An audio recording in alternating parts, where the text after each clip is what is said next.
to get a man to open up about his core fundamental need, ladies.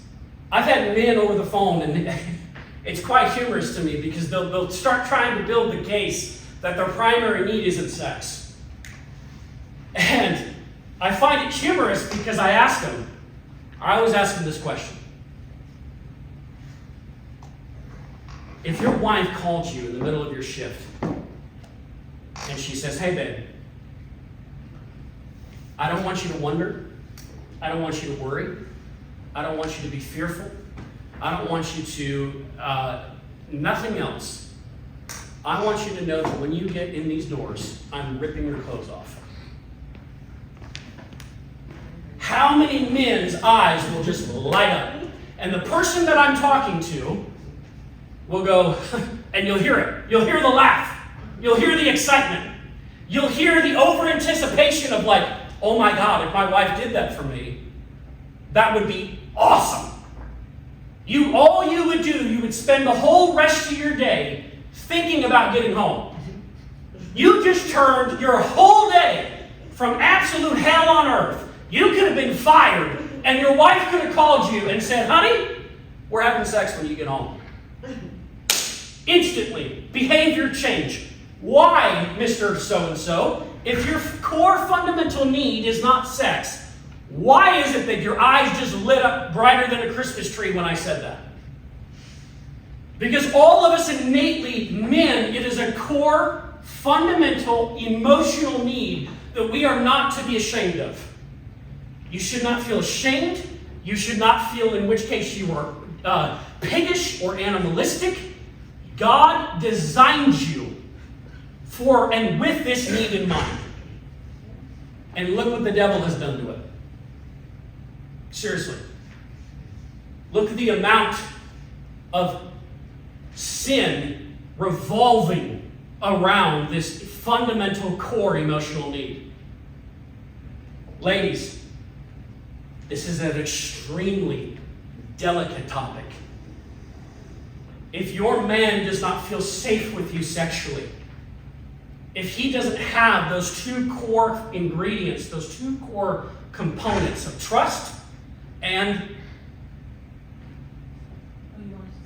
selflessness. Trust and selflessness.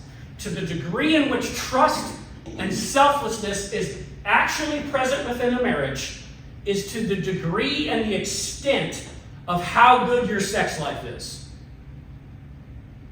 Are you with me?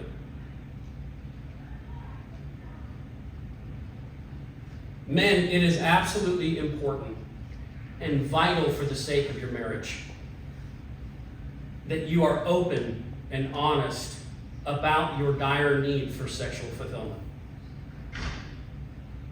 If you have spent your life and the years of marriage not talking about it, not putting it on the forefront, not discussing it with your wife, feeling ashamed when you do, the only person that you're hurting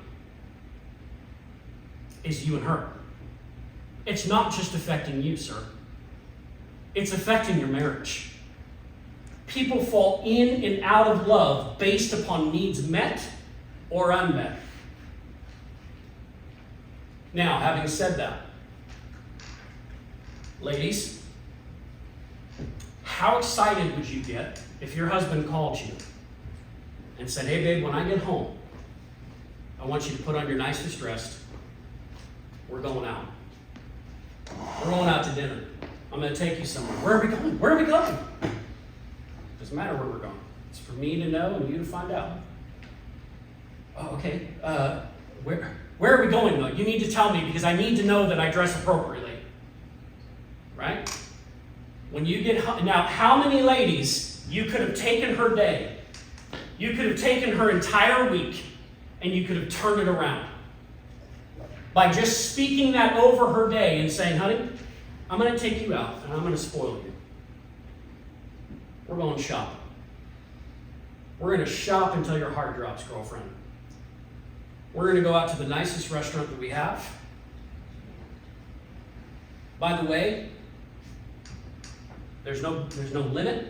You can spend however much money you want. we're going to have a good time tonight. Men, you will get home. And your wife will be smiling ear to ear, but she'll also be stressed out of her mind because she'll have about 15 dresses laid out on the bed. She'll have all of her shoes that she's not quite sure which one she's going to put on. Why? Because her fundamental need for affection, her fundamental need that you are going out of your way and sacrificing all in the name of serving your spouse.